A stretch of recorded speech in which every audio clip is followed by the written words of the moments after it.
কিভাবে আবেদনটা করেছিলেন?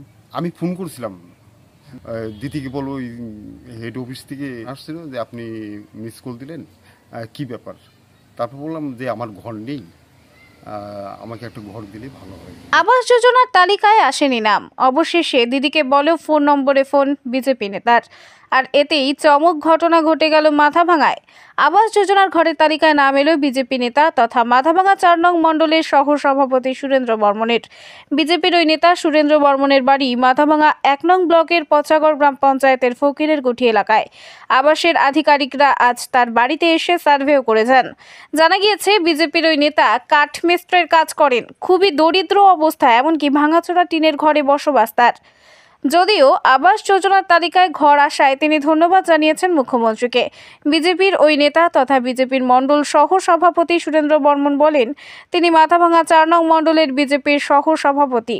আবাসের তালিকায় তার নাম না আসায় গত 6 মাস আগে তিনি দিদিকে বলার ফোন নম্বরে ফোন করেছিলেন। অবশেষে আবাসের তালিকায় নাম আসে এবং আজ আবাসের আধিকারিকরা তার বাড়ি সার্ভে করে গিয়েছেন। এদিকে বিজেপি নেতা মুখ্যমন্ত্রীর কাছে ঘরের আবেদন জানিয়েছেন। এই বিষয়টিকেও ভালোভাবে নজরেই দেখছে স্থানীয় তৃণমূল কংগ্রেসও। তৃণমূল নেতা তথা ওই এলাকার পঞ্চায়েত সদস্য বিক্রম দত্ত জানান, মানবিক মুখ্যমন্ত্রী, তিনি দলমত নির্বিশেষে সকলেই সরকারি সহযোগিতা পায়। বিজেপি নেতা আবেদন করেছেন এবং ঘর পাচ্ছেন, তাতে খুশি তারাও। আজকে শুনলাম যে আমার নাম আছে।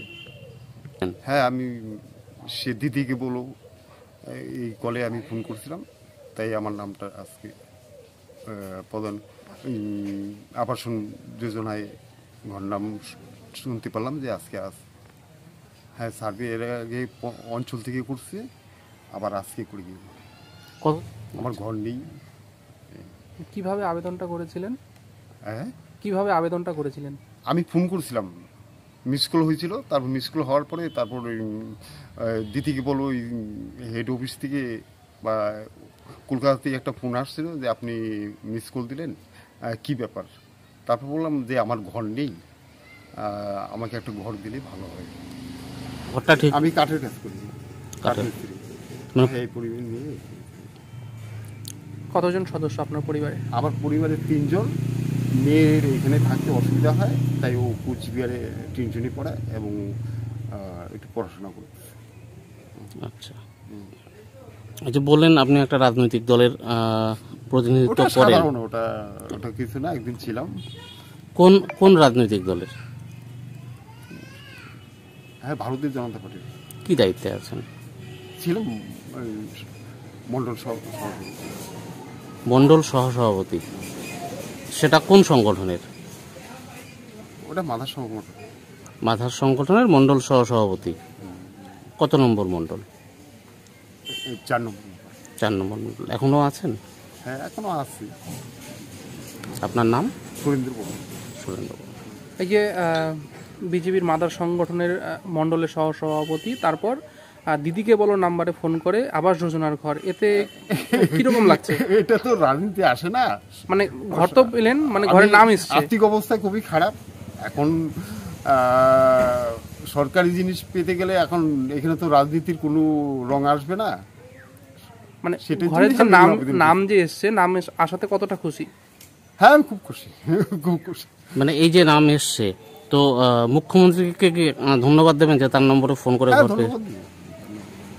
মুখ্যমন্ত্রীকে ধন্যবাদ জানাবেন তার জন্য? ধন্যবাদ দেবো। আমাদের সেই গরিব লোকদের উপকার হবে, হ্যাঁ, রাজ্য সরকার থেকে হবে, কেন্দ্রীয় সরকার থেকে হবে, এতে সবাই হওয়ার দরকার। আমরা ভারতবর্ষে এবং পশ্চিমবাংলার সরকার থাকার উদ্দেশ্য হলো আমাদের গরিব লোকের উপকার হওয়ার। ঠিক আছে। কথা হচ্ছে যে সার্ভেটা হয়েছিল 2018 সালের আগে সার্ভেটা হয়েছিল, সেই সময় অনেকের বাড়ির সার্ভেতে নাম এখন আসেনি। তো উনি বিজেপি করে আমরা জানি, আর আমাদের মানবিক মুখ্যমন্ত্রী, উনি দল দেখে কোনো কিছু প্রকল্প কোনো কিছু বাদ রাখে না, দল দেখে না আমাদের দিদি। তো উনি মুখ্যমন্ত্রী পোর্টালে ফোন করে যে ঘরটা পেয়েছে, তাতে আমরা খুশি। উনি পাক, ওনার দরকার আছে ঘরটার, উনি পেয়েছে, আমরা খুশি। হ্যাঁ, দিদিকে বলো পোর্টাল যে নাম্বারটা আছে, এই নাম্বারে ফোন করে অনেকে অনেক কিছু পাচ্ছে, রাস্তাঘাট থেকে শুরু করে সব কিছুই হচ্ছে। উনি হয়তো ওনার মনে বিশ্বাস হয়েছে যে উনি পাবে, তাই দিদিকে ফোন করেছে, দিদি মুখ্যমন্ত্রীর কাছে ফোন করে উনি ঘরটা পেয়েছে, তাতে আমরা খুশি। উনি ঘর পেয়েছে, উনি পাক, সেটা আমরা চাই।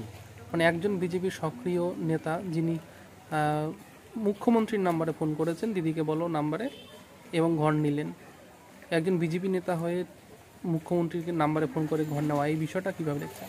এটাই তো বলছি যে দিদিকে যে নাম্বারটা আমাদের পোর্টাল নাম্বারটা আছে, মুখ্যমন্ত্রী পোর্টাল নাম্বারটা আছে, এই নাম্বারে সাধারণ মানুষ ফোন করে। তো উনি বিজেপি করতে পারে, উনি মনে করেছে যে মুখ্যমন্ত্রীকে ফোন করলে হয়তো আমি ঘরটা পাবো, তো উনি ফোন করেছে, ঘরটা পেয়েছে, তাতে আমরা খুশি, পাক উনি ঘরটা। আপনার নাম? আমার নাম বিক্রম দত্ত, আমি এই বুথের পঞ্চায়েত সদস্য, তৃণমূল কংগ্রেসের পঞ্চায়েত সদস্য। আপনি কি নিজের জন্য কিংবা পরিবারের সদস্যদের জন্য ভালো সেলুন খুঁজছেন? তাহলে আর দেরি কিসে? আজই চলে আসুন আমাদের প্রতিষ্ঠানে। উন্নত মানের পরিষেবা পৌঁছে দিতে মাথাভাঙা শহরে এই প্রথম হাজির উন্নত মানের salon translate professional, the ultimate salon destination for ladies and gents. আমাদের এখানে যত্ন সহকারে ছেলেদের হেয়ার কাট, মেয়েদের হেয়ার কাট সহ পার্লারের সমস্ত ধরনের কাজ করা হয়ে থাকে। Special service, hair straightening, hair smoothing, keratin, botox, facial অতি যত্ন সহকারে করা হয়। এছাড়াও আমাদের এখানে পাবেন pedicure, wax, bleach, threading, eyebrow, hair spa, hair colour, oil ম্যাসাজের মতো পরিষেবাগুলি। সেই সাথে রয়েছে দুর্দান্ত অফার। তাই দুর্দান্ত অফারের সুবিধা নিতে আজই চলে আসুন আমাদের প্রতিষ্ঠানে কিংবা যোগাযোগ করুন আমাদের সাথে। আমাদের ঠিকানা মাথাভাঙা থানাপাড়া রোড এবং পচাগড় সুজুকি শোরুমের পাশে। আমাদের মোবাইল নাম্বার 9932233777।